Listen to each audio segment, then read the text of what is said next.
सास की दुकान।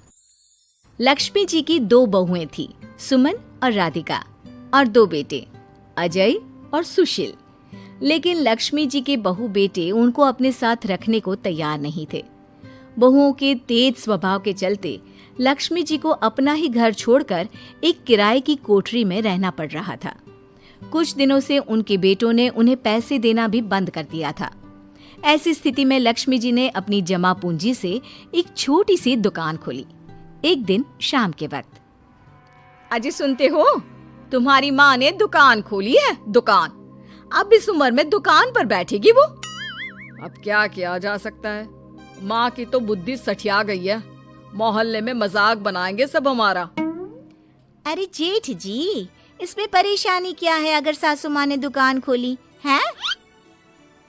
हाँ, राधिका ठीक तो कह रही है। अपनी दुकान पर बैठी रहेगी, कम से कम हमें परेशान तो नहीं करेंगी। हाँ, वैसे बात तो ठीक है। खुद के दो पैसे कमाएंगी तो कभी कभार हमें जो खर्चा देना पड़ता है ना, वो भी देने से बच जाएंगे हम लोग। फिर किस बात की परेशानी, खोलने दो माँ को दुकान, हमें क्या। वैसे भी अपनी कोठरी में चुपचाप रह रही है ना, चाहे दुकान खोले या मॉल बनाए, हमें उससे क्या लेना देना। अगले दिन सुमन अपनी सास की दुकान पर पहुंचती है। सासू माँ, आपकी दुकान में शक्कर है क्या? शक्कर जरा 1 किलो दे दीजिएगा। हाँ हाँ बहू, है ना, लो बेटा। 1 किलो क्यों, 2 किलो ले जाओ। सोच लो सासू माँ, घाटा हो जाएगा आपको। पैसे नहीं देने वाली मैं। देखो सुमन, ये मेरी दुकान है और यहाँ पर जो भी कोई सामान खरीदने आता है उसे पैसे तो देने ही पड़ते हैं। अरे सासू माँ, ऐसा क्यों कर रही आप? अरे देखो ना, घर पर आपका बेटा और पोते पोती दूध में शक्कर डालने के लिए कब से इंतजार कर रहे हैं। जरा उनके बारे में तो सोचिए। अरे ऐसी बात है क्या? अब मुझे नहीं पता था। बहू एक काम करो, वैसे भी पहली बार आई हो ना, ये शक्कर तुम ऐसे ही ले जाओ, पैसे देने की जरूरत नहीं है। अगले दिन राधिका भी अपनी सास की दुकान पर पहुंचती है। प्रणाम सासू माँ, कैसी चल रही है आपकी दुकान? बस बेटा, जैसे तैसे करके काम चला रही हूँ। तुम बताओ, घर में सब राजी खुशी है ना? हाँ हाँ मम्मी जी, सब कुछ ठीक ठाक है। बताओ राधिका बहू, कैसे आना हुआ? कुछ काम था क्या? वो ना मम्मी जी, मुझे जरा 5 किलो आटा चाहिए था। मेरे पैर में ना बहुत दर्द है, इसलिए बाजार तक जाने में ना तकलीफ हो रही थी। घर पर बच्चे भूखे बैठे हैं, सोचा आपसे ही ले लेती हूँ। हाँ हाँ, क्यों नहीं बेटा, ये लो 5 किलो आटा ले जाओ। हाँ, लेकिन मम्मी जी, आपने जिठानी जी को शक्कर फ्री में दी थी, तो मुझसे भी पैसे तो नहीं लेंगी ना? हाँ, अच्छा ठीक है बेटा, कोई बात नहीं, तुम ऐसे ही ले जाओ, बच्चों से क्या पैसे लेना। कुछ दिनों के बाद लक्ष्मी का बेटा अजय दुकान पर पहुंचता है। कैसी हो माँ, दुकान तो अच्छी चल रही है ना तुम्हारी? सब मोहल्ले वाले तारीफ करते रहते हैं। अब क्या करूं बेटा, तुमने तो मुझे सहारा दिया नहीं, गरीब माँ को घर से बाहर निकाल दिया। कुछ तो करना पड़ेगा ना अपना पेट पालने के लिए। वो माँ ना बहुओं की बहुत चिक चिक रहती थी। अब देखो कितनी अच्छी जिंदगी है तुम्हारी, खुद कमाती हो, खुद खर्च करती हो। इससे अच्छी भला कोई जिंदगी हो सकती है क्या? हाँ बेटा, दिल को बहलाने के लिए तुम्हारी ये बात भी सही है, लेकिन कोई बात नहीं बेटा, मैं खुश हूँ। अच्छा माँ, मैं क्या कह रहा था, जरा 500 उधार तो दे देना। कमाल की बात है बेटा, तुम मुझसे पैसे उधार मांग रहे हो। तुम्हारे पास पैसों की क्या कमी है? अरे माँ, इस महीने की तनख्वाह नहीं आई और आप तो अपनी बहू को जानती है ना, उसे शॉपिंग करनी है। जल्दी वापस लौटा दूंगा माँ। ठीक है बेटा, ये लो 500 रुपए, लेकिन देखो कुछ दिनों में वापस दे देना, मुझे अपनी दुकान के लिए माल भी तो खरीदना है। हाँ हाँ ठीक है माँ, जल्दी पैसे लौटा दूंगा। बहुत दिनों तक अजय अपनी माँ लक्ष्मी के पैसे वापस नहीं देता और सुमन और राधिका बार बार किसी न किसी बहाने से अपनी सास लक्ष्मी की दुकान से बिना पैसे दिए खूब सारा सामान ले आती है, जिसकी वजह से लक्ष्मी को अपनी दुकान में बहुत घाटा होता है। फिर एक दिन जब राधिका सामान लेने के लिए लक्ष्मी की दुकान पर पहुंचती है, सासू माँ, जरा वो 1 किलो दाल तो देना। नहीं बहू, अब मैं तुम्हें या सुमन को कोई सामान फ्री में नहीं देने वाली।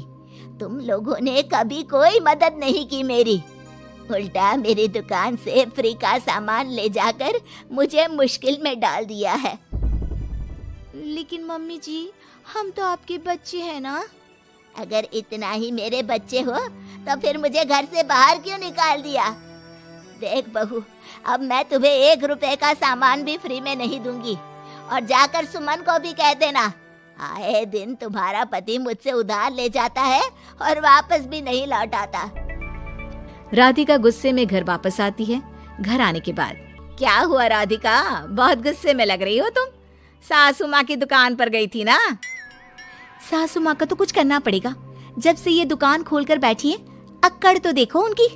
अरे लेकिन हुआ क्या है? होना क्या है, दाल लेने गई थी, मुझे 4 बातें सुनाकर उल्टा भेज दिया, कुछ दिया भी नहीं। ये तो सासू माँ ने ठीक नहीं किया। देखो मेरे पास ना एक बहुत अच्छा प्लान है।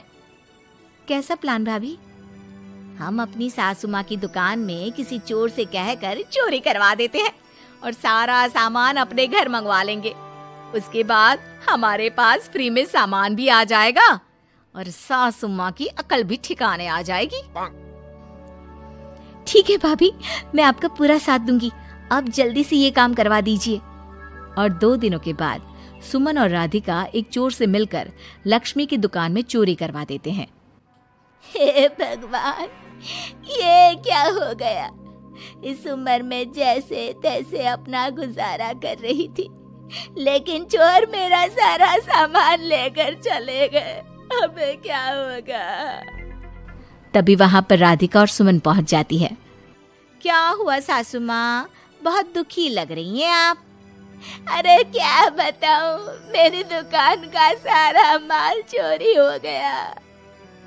अब अगर आप अपने ही बहू बेटे को सामान नहीं देंगी तो ऐसा तो होगा ना सासू माँ।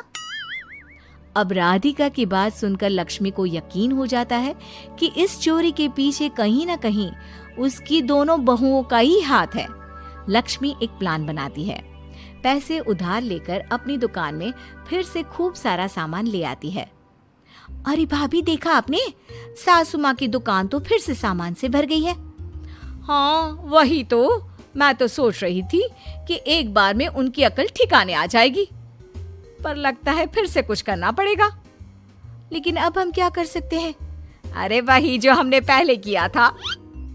इसका मतलब फिर से चोरी करवाएंगे? हाँ, उसके बिना हमारा काम कैसे चलेगा? और इस बार चोरी करने हम दोनों चलेंगे, कुछ नहीं छोड़ेंगे उनकी दुकान में।